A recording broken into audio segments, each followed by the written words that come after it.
Hi, this is Arthur Carmazzi, and welcome to another episode of Agents of Change. Today we're going to be talking about the 3 things that basically prevent and hinder or block your success. And it doesn't matter what kind of success. It could be financial success, success in relationships, success in your job, success as a leader, okay? Success in creating an amazing culture in your organization. So let's start with the first one. And I'm going to kind of go briefly through these, and then I'm going to go and we're going to focus on overcoming one of them. The first one is going to be confidence. Okay? Confidence is the basic foundation of why things don't happen. And in the next 2 videos, I will tell you what the other 2 blocks are. So let's get to number 1. First of all, let's look at the concept of confidence. Confidence is basically a lack of risk adversity, okay? We have this, if you are confident about something, basically there is no risk involved. Why? Because I know I can do it. I know it can be done. I know that this can happen. So when you have confidence, it is easier to take action. Here's the problem. Risk adversity in some people is a genetic trait, which basically means that you have the fear of actually moving forward. Oh, what if it's not going to work? What if I'm not good enough? What if, I try this and then I fail? And what are other people going to say? So there is a cost to failure. Now here's the thing.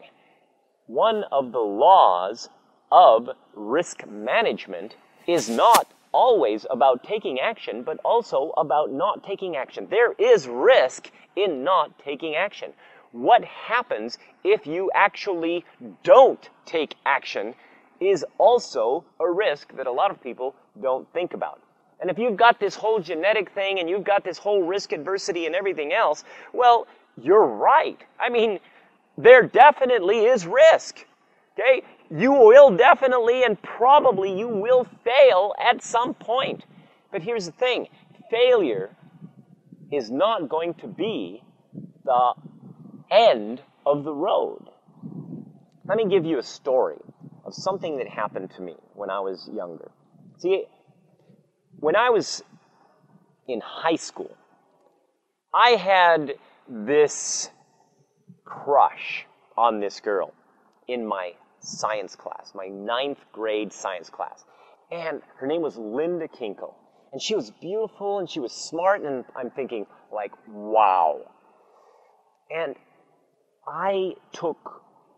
one day I took all of my courage, and I went and I was going to ask this girl out, and I had everything prepared, exactly what I was going to say and everything. And I go over there, and right after class, we've got this whole little 5-minute thing, and as she's leaving, I wave and I say, Linda, and she turns around, yes, and I just froze. I tried to speak, words just didn't come out of my mouth. I'm like, hi, yeah, hi.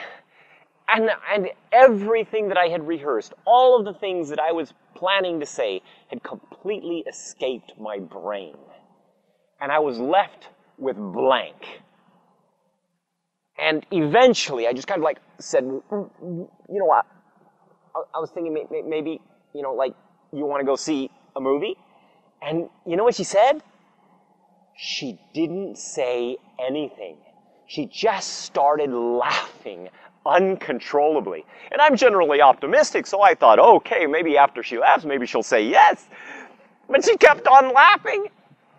And here I am, just kind of waiting, and eventually I just slunked away. And the worst part, as she was laughing in the background, by the time I was there, she was still laughing. But that wasn't the worst part. The worst part was that by the end of the school day, everybody knew.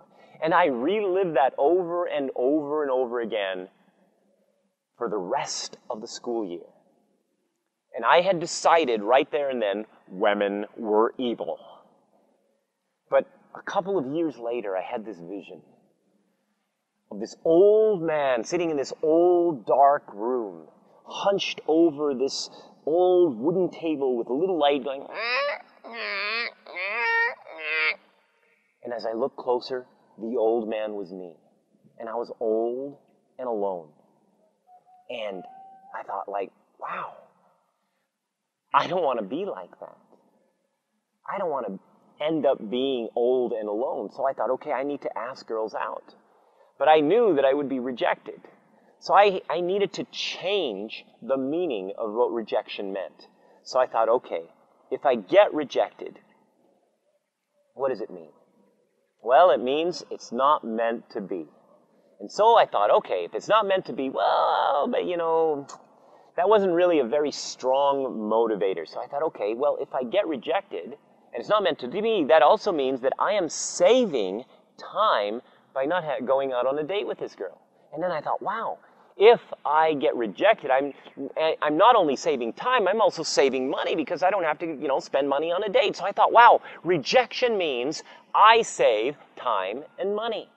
But then I thought, okay, it can't just be about the rejection. I have to find something related to success. So, okay, so what could success mean? So I thought, all right, success means that I ask for the date, okay? But I thought, you know, I could just ask anybody, and that's not really necessarily going to be success. I need to be able to develop courage. If I have courage, then I can be successful. So I thought, all right, courage means I've got to do something more, something that I already am afraid of. So I thought, okay, I'm going to ask out only the really pretty and smart girls, the girls that I'm afraid of, and for that matter, most of the other guys were also intimidated by. So I thought, all right, those are the girls that would require the most courage from me, so those are the girls that I am going to ask out. So I started asking out all these girls, and they would reject me. And here's the thing. Every time I got rejected, I'd feel really good because I had the courage to do it. The meaning of success and failure was changed. I changed the meaning of failure. It meant now, yes, I saved time and money, and I had the courage to do it. And every time that I kept getting rejected, an interesting thing happened. I started to get more confidence. Why? Because it didn't matter anymore. The yes or the no to the date was not the objective. Did I have the courage was the objective.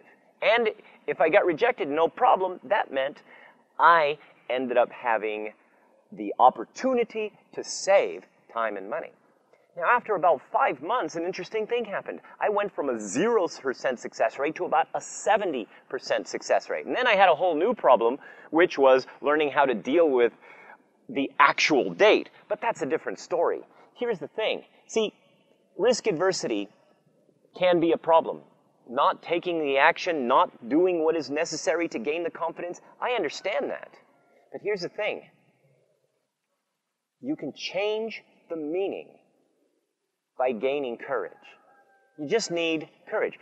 I understand that you will have an anxiety to taking action, and rightly so, because you most likely will fail.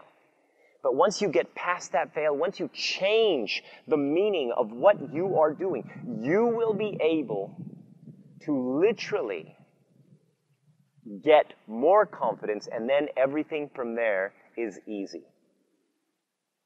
So in the next 2 videos, we will be talking about the other blocks and how to overcome them.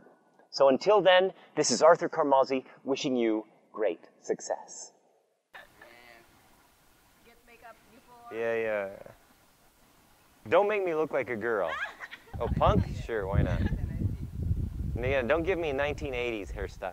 Definitely not the 70s. Actually, I don't think my hair is long enough for the 70s hairstyle. Okay, you ready?